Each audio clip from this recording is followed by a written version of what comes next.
Shimla University. We are privileged to have him here. He's here for the Viva Voce, so we are lucky enough to have him and make him a part of this interaction. Dr. Bindu Sangra, Dr. Ramesh, Dr. Hamid, Dr. Nitin, and dear students. It's a matter of indeed honor and pride to welcome you all. हमारे लिए बहुत खुशी की बात है कि हरियाणा की 5 district से 25 बच्चे आज इस यूथ एक्सचेंज प्रोग्राम का हिस्सा हैं, जो कि नेहरू युवा केंद्र के माध्यम से अरेंज हुआ है, ऑर्गेनाइज हुआ है. So we are privileged and deeply honored to be a part of this exchange program because future lies in you. Now I request sir to just speak a few words.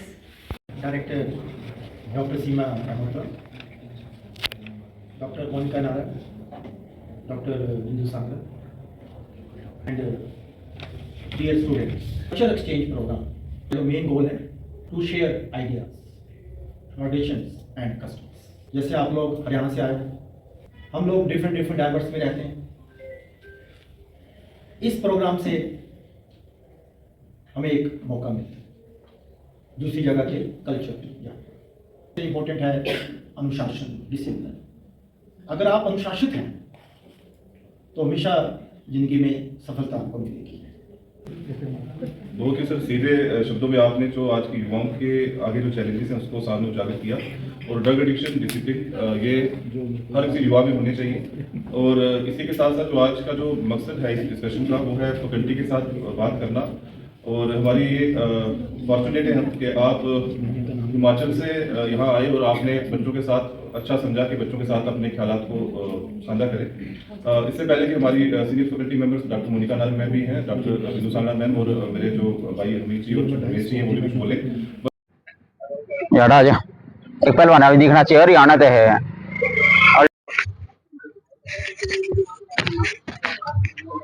तो नमस्कार, इस समय मैं हूँ law school के बाहर और law school के बाहर ये मेरे को नीली ट्रैक सूट पहने हुए भारत यात्रा पे निकले हुए बच्चे दिख रहे हैं. और अगर मैं बात करूँ ये हुआ केंद्र से मनोज समराल मेरा नाम है. हरियाणा से हूँ, बेसिकली सोनीपत से और गोवाना ब्लॉक से हूँ मैं. और हम नेहरू युवा केंद्र सोनीपत के वॉलंटियर है सभी. तो आप सारे हरियाणा से एक ही स्टेट से? हाँ, हरियाणा से आए. सबसे पहले है डिस्ट्रिक्ट अलग है, कोई रेवाड़ी से, महेंद्रगढ़ से है, झज्जर से हैं, ऐसे सभी हैं अलग अलग डिस्ट्रिक्ट. तो अलग अलग डिस्ट्रिक्ट से हैं लेकिन हैं सारे हरियाणा से. कैसा लग रहा है जम्मू में आके? जम्मू में आके बहुत अच्छा लग रहा है. जिस पर बताया जाता है कि मंदिरों का शहर कहा जाता है, उस पर बहुत अच्छा वातावरण है. अभी हम IIM गए थे, बहुत अच्छा लगा वहाँ पे का लाइब्रेरी वगैरह देख के, वहाँ की मैनेजमेंट देख के, वहाँ का सब कुछ देख के. और अभी यहाँ पे JU आए हैं, यहाँ का भी बहुत अच्छा देखेंगे वातावरण कैसा है कैसा नहीं है. तो लॉ स्कूल में आप यहाँ पर आए हैं, यहाँ पर अभी हमने देखा कि इंटरेक्शन भी होने वाला है. क्या जानेंगे यहाँ के हम भारत के संविधान के बारे में जानेंगे. भारत का संविधान किस प्रकार से हमारी जो संविधान वो काम करता है. संविधान को बने 2 वर्ष 18 महीने 11 दिन लगे. अनुच्छेद 395 अनुच्छेद हैं, अभी बढ़ा के कितने कर दिए हैं. 22 पहले भाग होते थे, 25 हो चुके हैं. ये सब जानेंगे आर्टिकल्स के बारे में. और सब जितनी जानकारी मिलेगी वो सब इकट्ठा करके हरियाणा को लेके जाएंगे. हरियाणा जय, हरियाणा जय, हरियाणवी. आपका नाम मैम?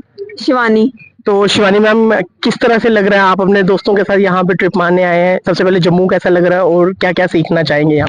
जैसा कि बोला जाता है कि जम्मू नेचर लवर के लिए अच्छा स्पॉट है, तो हमें भी बहुत अच्छा पहाड़ देखने को मिले, क्योंकि हरियाणा में ये सब नहीं है. क्योंकि हम साइबर सिटी से आते हैं तो हमें वैसा एक्सपोजर नहीं मिलता यहाँ पे. यहाँ पे बहुत अच्छा लग रहा है, दोस्तों के साथ बहुत फन हो रहा है, मजे आ रहे हैं. बर्फ में भी खेले हम लोग, तो बहुत अच्छा लग रहा है. मैं बता दूं इनसे पहले भी जो नेहरू युवा केंद्र में बच्चे आए थे वो आना चाहते थे, बर्फ भी पड़ी थी लेकिन अनफॉर्चुनेट वो जा नहीं पाए. लेकिन ये वाला जो ट्रिप है आते ही सबसे पहले पटनी टॉप बहुत मजा आया. हमने बर्फ वगैरह खूब देखे, मस्ती की, स्नोफॉल भी देखा हम लोग, बहुत मजा आया. आपका नाम? मेरा नाम रिया है. जैसे कि हम यहाँ नेहरू युवा केंद्र की तरफ से यूथ एक्सचेंज प्रोग्राम में आए हैं. हमें कश्मीर आके काफी अच्छा लगा, हमें काफी कुछ सीखने को मिला. यहाँ की नेचर ब्यूटी के बारे में देखा. अभी हम ट्यूशन के बारे में जानने आए हैं.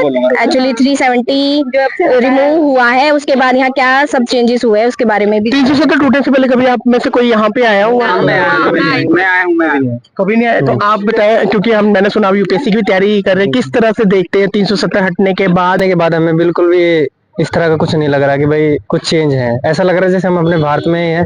पहले बताते थे कि जम्मू कश्मीर एक अलग मुल्क की तरह देखा जाता था, टेररिज्म ज्यादा था, लेकिन यहाँ पे हमें कुछ नहीं दिखा. केवल सभी के साथ हम मजे कर रहे हैं, बर्फ देखे हमने. लोग जो इंटरेक्ट कर रहे हैं सब अच्छे मिल रहे हैं. बिल्कुल अच्छे, बहुत अच्छे मिल रहे हैं. सभी का साथ मिल रहा है. आदमी है, बिल्कुल बढ़िया. बढ़िया आदमी है जी। बहुत बढ़िया लग रहा है, बढ़िया मौसम बहुत अच्छा लग रहा है। रात को निकल रहे हैं तो अच्छा रात को भी अगर हम निकल रहे हैं 9-10 बजे करीब तो हमें सेफ फील हो रहा है, ऐसा लग नहीं रहा कि मतलब हम कहीं और आए हैं, हमें लग रहा है हम अपने शहर में ही है। तो देखो कितनी बड़ी बात है, ये बच्चे ये खुद ब्रांड एम्बेसडर बनेंगे, खुद टॉर्च बियरर बनेंगे, जहां भी जाएंगे जम्मू कश्मीर के बारे में बाकी जगहों को, अपने परिवारजनों को, अपने दोस्तों को बताएंगे। मेरे ख्याल से संविधान के बारे में जो ये यहाँ पर सीखेंगे उसे भी अपनी लाइफ में ये प्रैक्टिस करेंगे, तो ये खुद में बहुत बड़ी बात है। जय हरियाणा, जय हरियाणा। सबसे पहले जय हरियाणा। राम राम सारा माता की जय।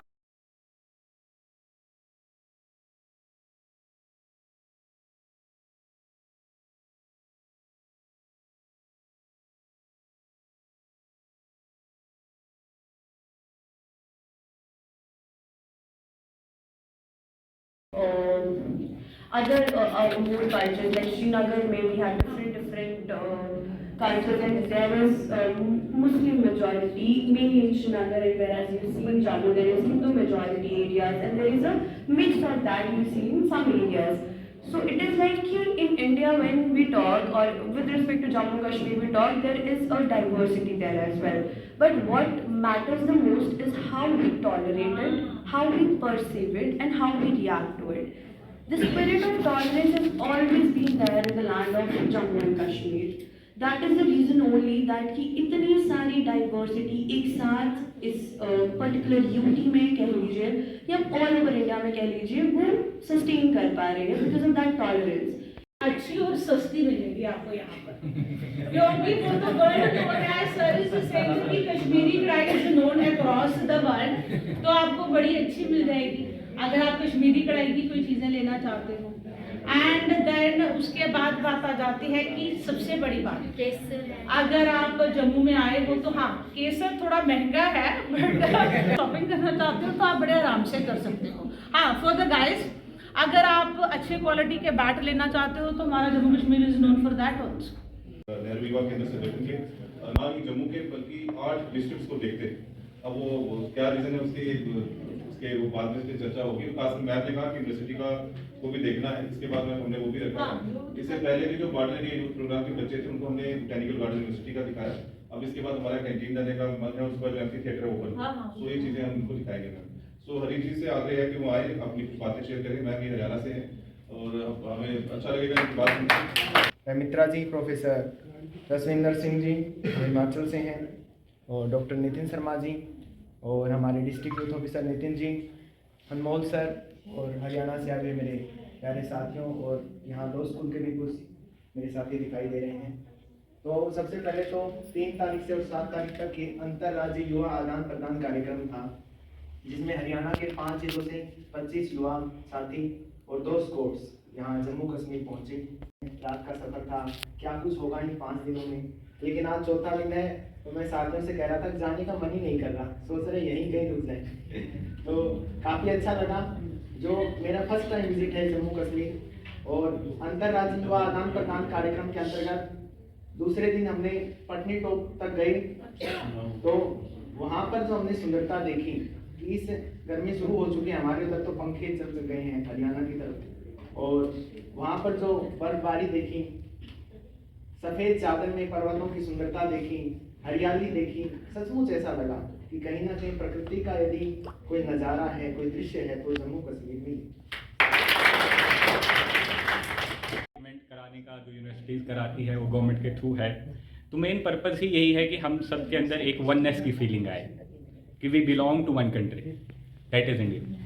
तो ओवर द ईयर्स इस तरीके की जितनी भी स्कीम्स आती हैं और अलग अलग यूनिवर्सिटी के बच्चे अलग अलग यूनिवर्सिटी में विजिट करते हैं, तो हम सबके माइंड में एक चीज़ क्लियर हो कि what is the main purpose of conducting this event, है ना।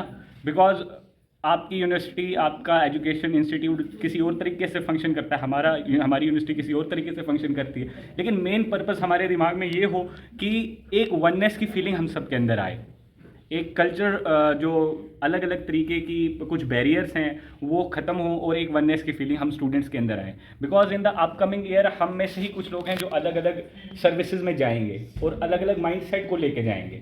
तो उस माइंडसेट को अगर हम लेके जा रहे हैं कि we belong to one country and there is a feeling of oneness among all of us, कि हमें जो है इस कल्चर को यूनाइट करके चलाना है। और मेन पर्पस ये है कि हमें दादा मिले, दादी, पापा, मम्मी, राम राम, तो भगवान का नाम लेने से हमारी शुरुआत होती है हरियाणा वालों की। ठीक है, उसके बाद हम जाने क्यों जाते हैं? हम जाने जाते हैं 3 चीज़ों से। सबसे पहले जवान, क्योंकि जम्मू में बॉर्डर्स एरिया है, किसकी जरूरत है? जवान। उसके बाद आते हैं किसान, कि सबसे ज़्यादा चावल, गेहूँ और उनकी सबसे अच्छी क्वालिटी वहाँ से मिलती है। तीसरी चीज़ खिलाड़ी। लेटेस्ट हमने नीरज चोपड़ा का नाम सुना है और उनका एक हरियाणवी टैगलाइन भी था, लठ गाड़ दिया। और ये चीज़ उन्होंने जाके इंटरनेशनल लेवल पे बोली थी कि लठ गाड़ दिया। वहाँ पे एक ने पूछा कि ये क्या होता है, कि उन्होंने एक ही बात बताई थी कि हम कहीं भी चले जाए हम अपनी हरियाणवी नहीं छोड़ेंगे। हमारी मातृभाषा जो हमारी माँ की भाषा है वो हमारी भाषा है, चाहे हम इंग्लिश में बोले, हिंदी में बोले, पर हम अपनी लैंग्वेज नहीं छोड़ेंगे। ये जो सारा अगर एरिया और लैंग्वेज निकालेंगे, ये लैंग्वेज पठवारी बोलते हैं जो यहाँ से शुरू होती है, कहाँ से? जे आपके पाकिस्तान का सियालकोट से शुरू होके जे लास्ट बात जो उनका है मुजफ्फराबाद, वहाँ से और इन साइड और उस साइड वहाँ से ये भी होगी LOC पे जो ट्रेड शुरू हुआ था, बस सर्विस हुए। तो हमारे ही लोगों के रिश्तेदार चाहे पुंछ से जम्मू से है, ये लोग ही वहाँ के, तो एक ही कल्चर है, एक ही बात है। तो सिर्फ हमें मोटिवेट करना पड़ेगा। और गिलगित बल्तिस्तान का किसके साथ है? लेकर लद्दाख का। तो वहां पे भी कौन थे? वहां पे भी वो लोग एक 1965-71 में एक गांव उनका इधर आ गया, उधर आ गया। अभी वो आधे उनके उधर हैं, इधर है जम्मू कश्मीर के पास। तो आपको मैं बता दूं कौन सा बॉर्डर टूरिज्म है, एडवेंचर टूरिज्म है, जो लोग ट्रैक करते हैं, ब्यूटी है, सीनिक ब्यूटी। आप जम्मू तक गए हो ना, कभी गुलमर्ग, दूसरा भद्रवाह में जाओ। तो मैं लड़ाई लगती थी एक्सिस और अलाइड का, अगर आपको पता हो कंसेप्ट, जिसके लिए वर्ल्ड वॉर हुआ था। तो रशिया एंटर करना चाहता था हिंदुस्तान में, लेकिन हिंदुस्तान जो उसमें ब्रिटिश इंडिया कहा जाता था, उसके बीच में जम्मू कश्मीर पड़ता था और ये जम्मू कश्मीर इंडिपेंडेंट था अंग्रेजों से, इसलिए अंग्रेजों ने लीज पे लिया था बफर रखने के लिए। आप यहाँ पे आए हैं तो मैं बता रहा हूँ कि बाकी स्टेटों में आपको महल मिलेंगे, यहाँ पे महल नहीं मिलेगा, एक ही मिलेगा, लेकिन यहाँ पे 120 किले मिलेंगे। और यहाँ की वारफेयर जो है, जैसे इन्होंने बनियाल का जिक्र किया, जहाँ की वारफेयर गुरिल्ला वारफेयर है, आप सर्च कीजिएगा, माउंटेनियरिंग वारफेयर है, तो वो आज की डेट में इंडियन आर्मी को बहुत हेल्प करती है। तो छोटे छोटे पास बने हैं, वो जो किले थे वो भी ये थे कि दुश्मन के ऊपर नजर रखने के लिए। रही बात डाइवर्सिटी की, इसी के बाद मैं कंक्लूड कर दूंगा। डाइवर्सिटी से क्या समझते हैं जी? आप इसे The law school hosted us here. It was a 5-day program.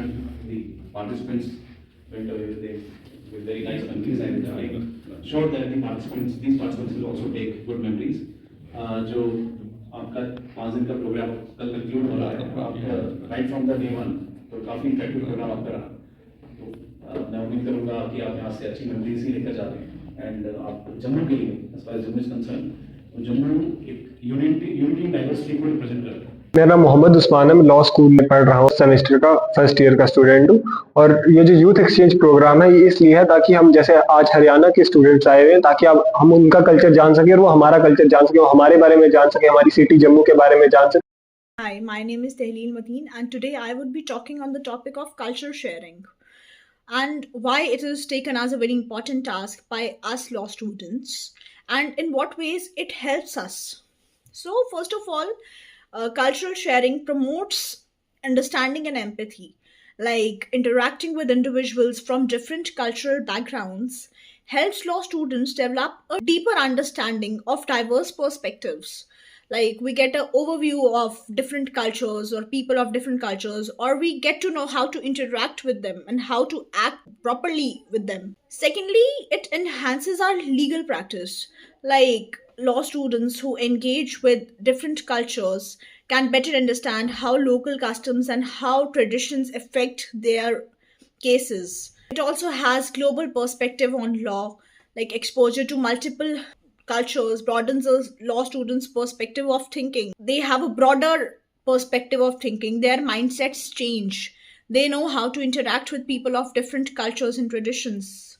Cultural sharing program in which Haryanvi students came, and we students of Jammu University shared our cultures with them and they shared their cultures. And it was a really good experience being there, sitting there and just getting to explore their culture.